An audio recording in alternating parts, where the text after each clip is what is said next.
Gde ste ljudi, dobrodošli u Srpske igrice, na prvu epizodu Minecrafta, mislim nije epizoda, tutorial.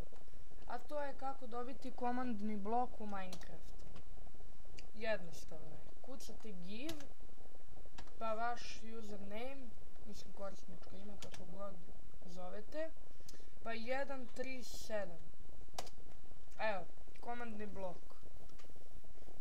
Ovo je odličan blok, preko njega možete praviti spawnere, samo vam treba ručica i neke komande, pa ću napraviti tutorial sa tim komandama, pa ću to postaviti.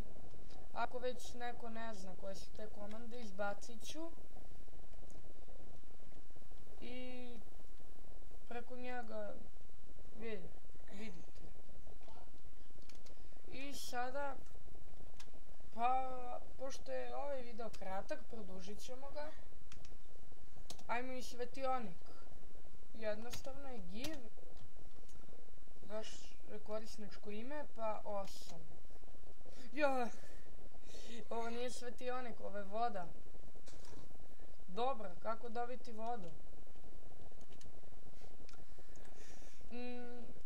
Verovatno niste vidjeli ovakvu vodu, zato što je nema u ovom inventaru sa ovim stvarima. Možete dobiti samo preko komande.